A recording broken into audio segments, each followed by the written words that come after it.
The Rickshaw Run is around 3 weeks away, where 50 teams from around the world will compete in a mad charity race from the north of India in Jaisalmer, traversing across the country in 41-degree heat. That's Celsius. Travelling around 3,000 kilometres to the south, ending in Kochi, in one of these. My good buddy and I are raising money for the protection of elephants, tigers and dogs, and we have set up a GoFundMe page with around $6,000 already raised of our $50,000 target. I do want to give a big shout out to the generous person who donated $5,000, but I can't. They want to remain completely anonymous. Well, you, my friend, are a wonderful human being, and you will see where all your donation dollars go as we visit those sanctuaries that care for the sick, abused, injured, and abandoned animals. Now, before we head off overseas, we will publicly give a shout out to all of you who have thrown your support our way. The GoFundMe page will, of course, be in the description. We're aiming to be away for just over a month, and although I won't be doing a segment like this in the comfort of my studio, my garage, we will be doing heaps of videos of our trek along the way.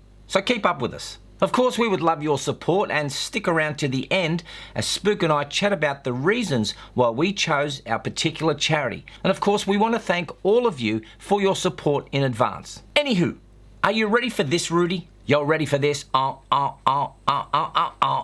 Idiot. Don't look at this image. People should know exactly who these PC social engineers that seek to impose their mini-minded nonsense upon us are. A black balloon named Golly is the issue. How many of you are old enough to remember the gollywog dolls that damn near all kids growing up in the 40s and 50s used to play with? The girls put them with other dolls in a pram, and the boys tried to steal them and hide them in cupboards with never a single thought of racism. Well, the Golly balloon has been banned without a single complaint ever being lodged. Now, these meddling lefties are projecting what some snowflake might think. That's what Joe Verdon and the ACT government has ruled. A little lesson for all of us outside of Australia. The ACT is the Australian Capital Territory.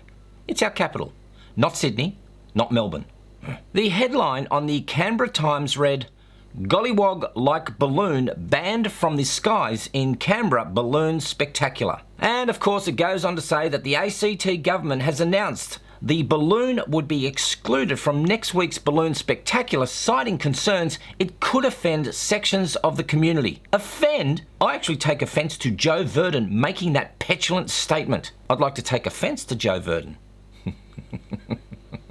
Now, the owner of the balloon, Kay Turnbull, said that her balloon had flown at the same event for decades without issue. Of course she hasn't had an issue. Oh, hang on. Joe Verdon has only been in the position since October 2018.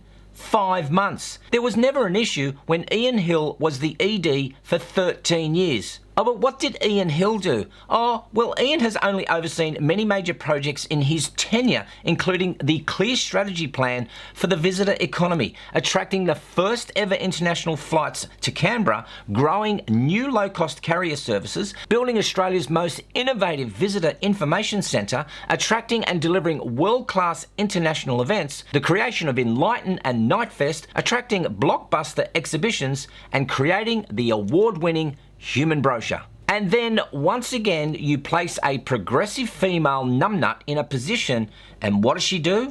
Remove a balloon from an event. Do you remember my video on the Dorito woman who said that Doritos were too loud and needed to be less crunchy?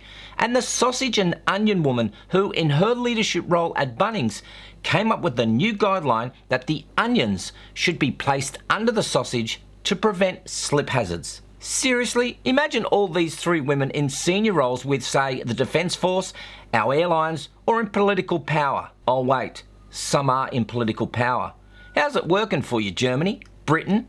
We had one here in Australia, and my friends in the US, you dodged a bullet. Miss Turnbull said that she was devastated and that it has never been her intention to offend anybody ever. And in fact, in 20 years of flying this design of balloon, she has never had a single complaint from anyone. Of course you didn't. It's a balloon, a black one, with eyes, looking happy. She said, "I love my balloon and nobody's ever had a problem with it. It's fun." But not our events ACT director Joe Verman. See what I did there? She claims it wasn't until the balloon's nickname, Golly, was raised that staff began to question the balloon's inclusion. What staff? Who? Give me names.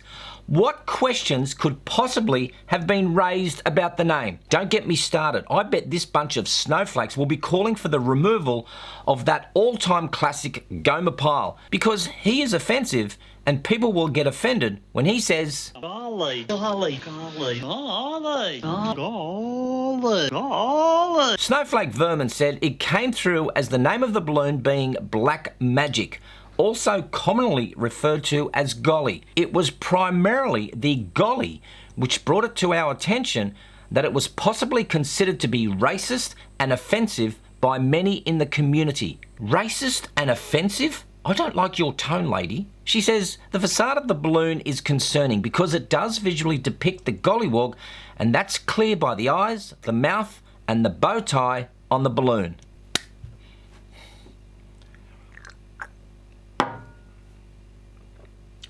Miss Verdon said Events ACT had consulted with the Aboriginal and Torres Strait Islander elected body, the ACT government, and others before making its decision.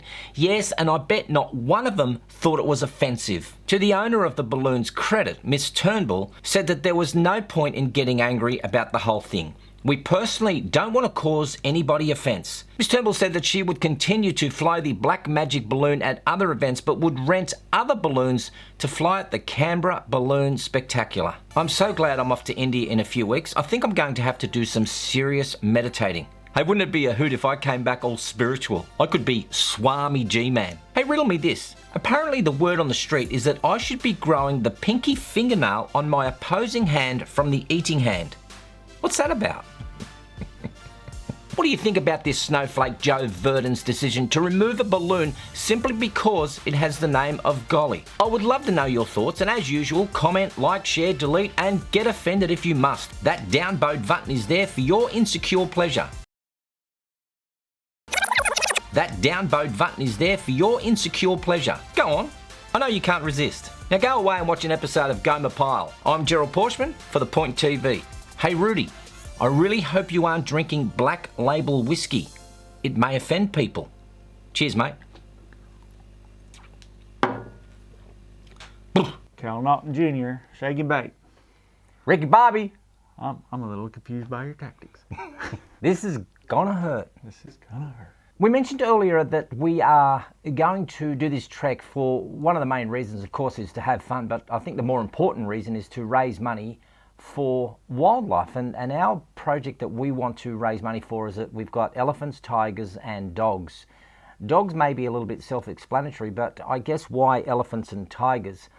For me, I think when we think about the tiger population, if we go back 100 years ago, whatever the population of Asia was, we could quite easily have seen anywhere between 90 to 120,000 tigers roaming around the place. And nowadays, I think the tiger population is somewhere between 3,500 to about 4,000 tigers. And that's got to be disturbing for us. When you think 100 years ago, there were that many tigers roaming the Asian continent, that you kind of think, what is happening? And I guess the people that we're going to be sponsoring, they call themselves the Great Project. And again, we'll leave links in the description below.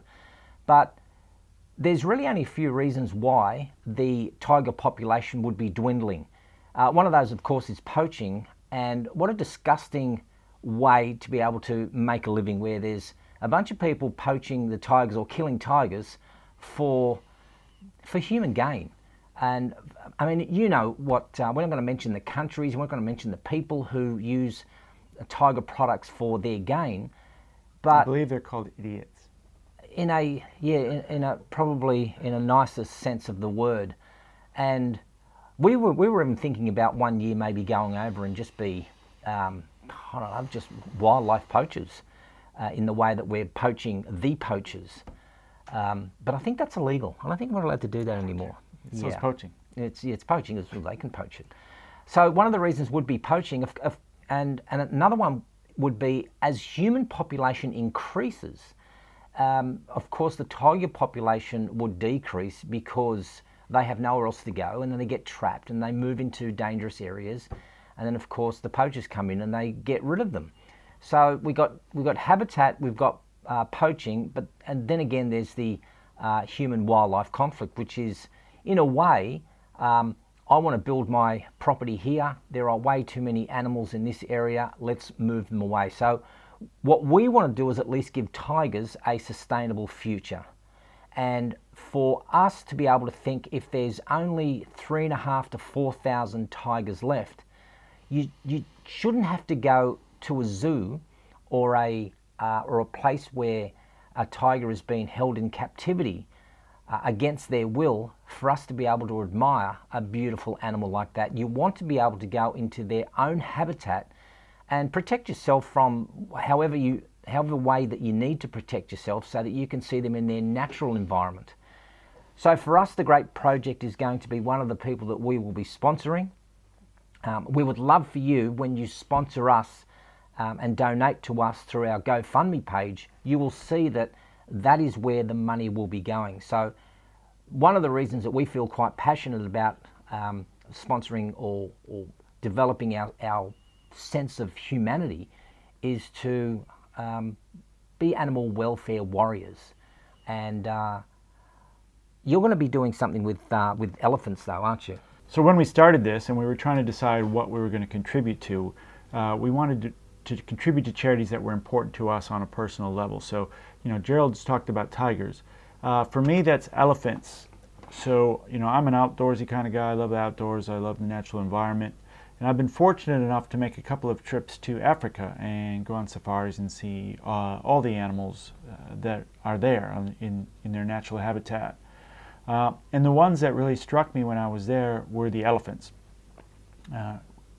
For those of you who've never been on safari, you're driving around in open-top Land Rovers, and the animals really aren't too fussed. They'll walk past you. As long as you don't get out of the Land Rover, they'll walk past you. So you might have lions walking past within 1 or 2 meters of the vehicle, not tigers, but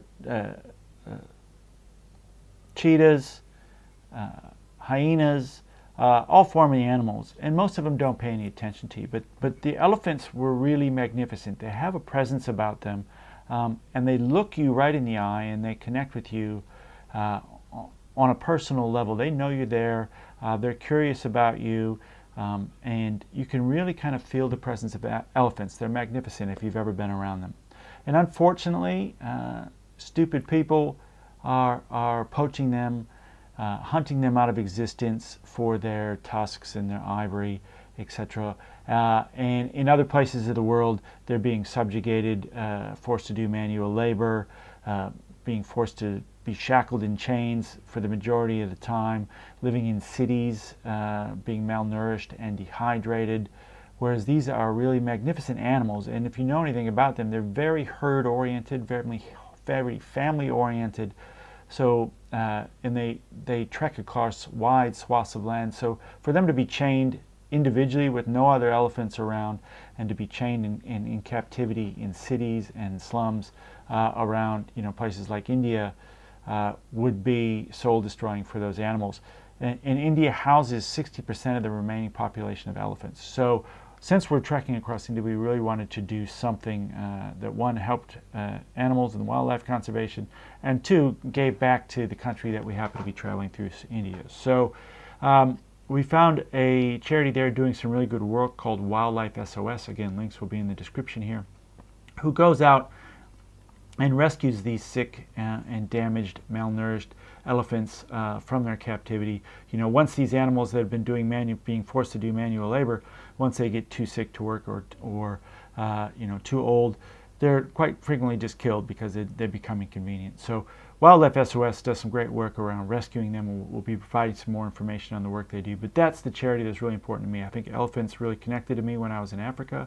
They're magnificent animals, and I wanted to do something that gave back to them, and I wanted to find somebody who is doing really grassroots work rescuing sick and injured elephants and providing education as to how they should be treated and why they're so important to the ecosystem as well. So that's what I chose, is the elephants. And the other animal group that we so desperately want to connect with and also to save and help rescue is that some of you would know the work that I do here in Australia when it comes to the rescue and the treatment of animals, or sorry, with dogs.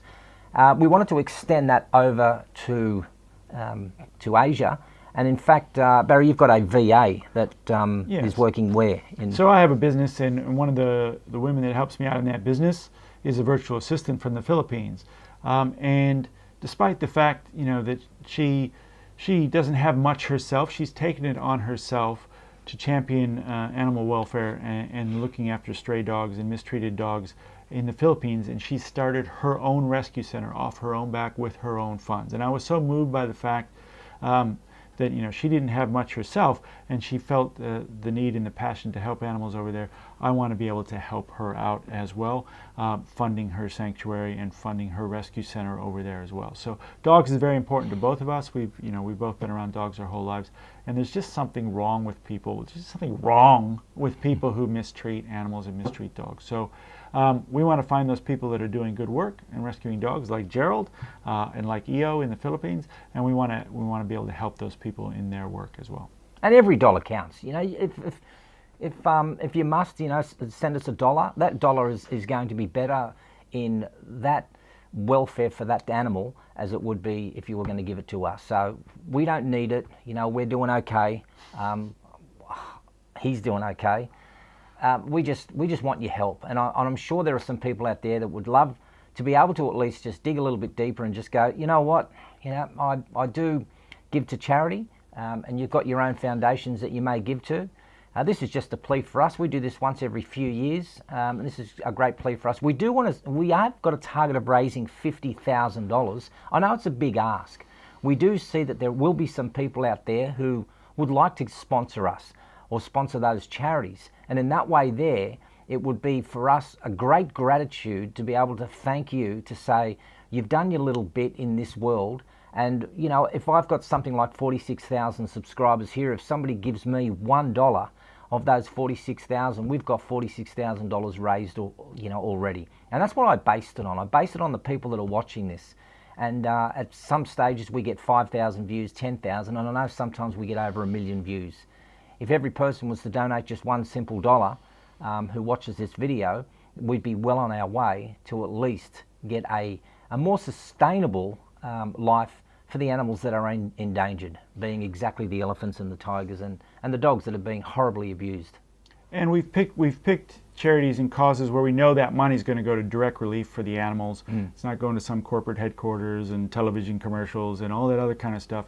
It's going to food, water, shelter, rescue efforts, all direct relief to the animals. We're not taking a cent of this money. It's all going straight through to those we want to help. If you want more information, there'll be a link below where you can sign up, and we can send you reports of where every single one of these dollars is going and what happens to those. We'll be making videos along the way showing you the work that these people are doing and how you can help. And again, if you go over to the GoFundMe page in the link below, you can see the more that you contribute, the more ridiculous shit that we'll do for your pleasure. So you can see the donation levels there. If you want us to do something stupid, make it rain some money, and we'll do whatever you want, within limits. We're not kissing each other. We'll do whatever you want. Why not? Not again, anyway. We'll do whatever you want. We'll do some ridiculous shit. If you're willing to contribute, we're willing to do it. Just go check the page out below. Love your support. See ya.